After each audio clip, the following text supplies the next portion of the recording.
आज हम एक ऐसी कहानी की बात करने वाले हैं जो इंसानी हिम्मत और लीडरशिप की एक ऐसी मिसाल है कि सुनकर आज भी यकीन नहीं होता। ये कहानी है नामुमकिन को मुमकिन बनाने की जिद की। सवाल सुनने में ही नामुमकिन लगता है ना? लेकिन यही है सर अर्नेस्ट शैकल्टन और उनके जहाज एंड्योरेंस के क्रू की अविश्वसनीय सच्ची कहानी। साल था 1914 और मिशन था बहुत बड़ा। धरती की आखिरी अनछुई सरहद को जीतना था, मतलब पूरे के पूरे अंटार्कटिक महाद्वीप को पैदल पार करना। ये उस वक्त का सबसे बड़ा एडवेंचर माना जा रहा था। लेकिन देखिए, प्लान के हिसाब से सब कुछ कहाँ चलता है। ये मिशन सही से शुरू होने से पहले ही खत्म हो गया। उनका जहाज एंड्योरेंस समुद्री बर्फ में ऐसा फंसा कि हिल भी नहीं पाया, और फिर बर्फ के बेरहम दबाव ने धीरे धीरे उसे कुचलना शुरू कर दिया। जरा सोचिए उस पल के बारे में, जब उन्होंने अपनी आंखों के सामने एंड्योरेंस को बर्फ के नीचे जाते देखा। तब बाहरी दुनिया से उनका जो आखिरी धागा था वो भी टूट गया। अब वो 28 लोग दुनिया में बिल्कुल अकेले थे, फंसे हुए। उस भयानक ठंड से भी ज्यादा खतरनाक थी निराशा, वो उम्मीद जो धीरे धीरे मर रही थी। क्रू के एक सदस्य ने वो कह दिया जो हर कोई सोच रहा था पर कहने से डर रहा था। तो अब स्थिति ये थी, 28 लोग धरती के सबसे बेरहम, सबसे वीरान माहौल में, और उनका घर बर्फ का एक तैरता हुआ टुकड़ा। एक दिन नहीं, 2 दिन नहीं, पूरे 497 दिन, लगभग 500 दिन तक वो उस बर्फ के टुकड़े पे बहते रहे, सील और पेंगुइन खाकर जिंदा रहे। और जब लगा कि इससे बुरा क्या होगा, तो वो बर्फ की चट्टान ही टूट गई। अब उन्हें बर्फीले समंदर में अपनी छोटी छोटी लाइफ बोट्स में उतरना पड़ा।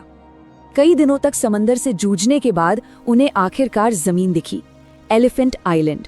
ये एक पल की राहत थी, लेकिन बस एक पल की। ये आइलैंड एक बंजर वीरान जगह थी, किसी भी शिपिंग रूट से मीलों दूर। मतलब वो बचकर भी फंसे हुए ही थे। असल में उनकी असली लड़ाई तो अब शुरू होने वाली थी।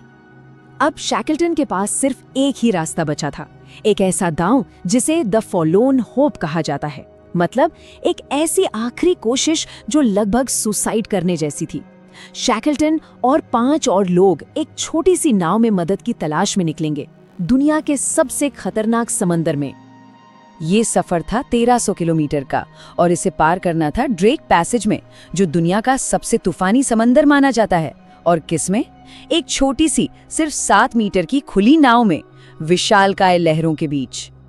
ये किसी चमत्कार से कम नहीं था कि वो इस समुद्री सफर से जिंदा बच निकले। वो साउथ जॉर्जिया आइलैंड पहुंच गए, लेकिन कहानी में एक और ट्विस्ट था। वो आइलैंड के गलत साइड पर पहुंचे थे, और मदद तक पहुंचने के लिए उन्हें एक ऐसी बर्फीली पर्वत श्रृंखला पार करनी थी जिसे आज तक किसी इंसान ने पार नहीं किया था।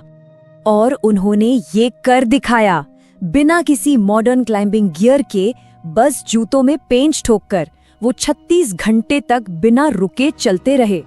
शैकल्टन और उनके दोस्त साथियों ने उस नामुमकिन पहाड़ को पार कर लिया, और ऐसा करने वाले वो इतिहास के पहले इंसान बन गए।